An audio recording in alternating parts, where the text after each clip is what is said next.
হেই cuties, আসসালামু আলাইকুম। আশা করি তোমরা সবাই অনেক ভালো আছো। অনেক দিন ধরে আমার এই জুয়েলারি মেকিং অ্যাক্সেসরিজগুলো পড়ে আছে, তো এগুলোকে অর্গানাইজ করার জন্য আমার একটা অর্গানাইজার দরকার। তো ভাবলাম দোকান থেকে না কিনে কেননা নিজেই একটা অর্গানাইজার বানিয়ে ফেলি। তো আজকে আমরা একটা DIY অর্গানাইজার বানাবো। আমার একটা কার্ডবোর্ডের বক্স লাগবে, তো এই বক্সটা আমার বাসায় অলমোস্ট 1 বছর ধরে পড়ে আছে, তাই আমি আজকে এই বক্সটাকে রিসাইকেল করে একটা অর্গানাইজার বানাবো। অর্গানাইজারের ভিতরে কিছু কম্পার্টমেন্ট থাকে, তো এই কম্পার্টমেন্টগুলো দেওয়ার জন্য আমি চিকন কতগুলো কার্ডবোর্ডের পিস কেটে প্রথমে দেখে নিলাম এগুলো আসলে মাপ মতো বসে কিনা।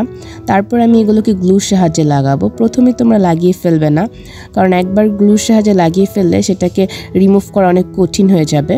তার জন্য আগেই তোমরা মাপ মতো কেটে দেখে নিবে যে এটা কি ঠিক মতো বসছে কিনা। তো আমি সবগুলো পার্টকে গ্লুর সাহায্যে লাগিয়ে ফেললাম। তো তোমরা চাইলে তোমাদের বাসায় যে কোনো বক্স দিয়েই বানিয়ে ফেলতে পারো। তো আমি এখানে যেই বক্সটা ইউজ করছি সেটাই যে লাগবে এমন কোনো কথা নেই। বাইরে থেকে যাতে দেখতে সুন্দর লাগে এর জন্য আমি এখানে কিছু কাগজের সাহায্যে এটাকে ডিজাইন করে নিব।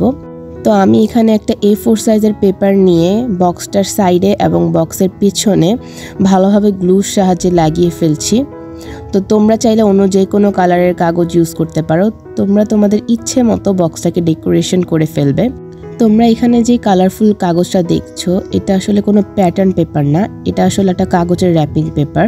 আমি একটা কাগজের র্যাপিং পেপার থেকে একটা ছোট্ট অংশ কেটে এখানে ডেকোরেশনের কাজে ইউজ করছি।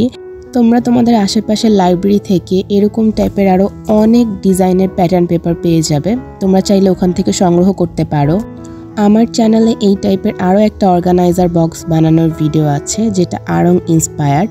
পিন কমেন্টে সেই ভিডিওটার লিঙ্ক দেয়া থাকবে, তোমরা চাইলে সেটা দেখে আসতে পারো। আশা করি তোমাদের অনেক ভালো লাগবে। শুধু বাইরের পার্টটা দেখতে সুন্দর হলেই তো হবে না, ভিতরের পার্টটাও দেখতে সুন্দর হওয়া লাগবে।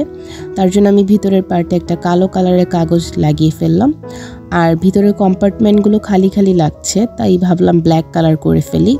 তাই পুরো কম্পার্টমেন্টগুলো আমি ব্ল্যাক কালার দিয়ে ঢেকে ফেলবো। এটা পুরোপুরি শুকিয়ে গেলে তৈরি হয়ে গেল আমাদের DIY অর্গানাইজার। এখানে আমি আমার হ্যান্ডমেড জুয়েলারি মেকিং অ্যাক্সেসরিজগুলো রাখছি।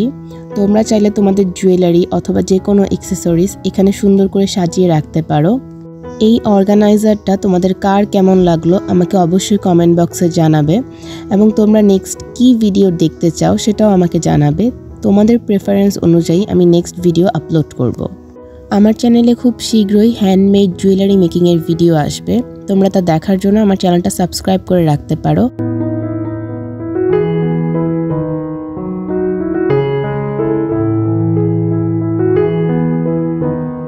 ভিডিওটা ভালো লাগলে লাইক, কমেন্ট অ্যান্ড শেয়ার করবে। এই ল্যাম্পের ভিডিও লিঙ্কটা তোমরা ঠিক উপরেই পেয়ে যাবে।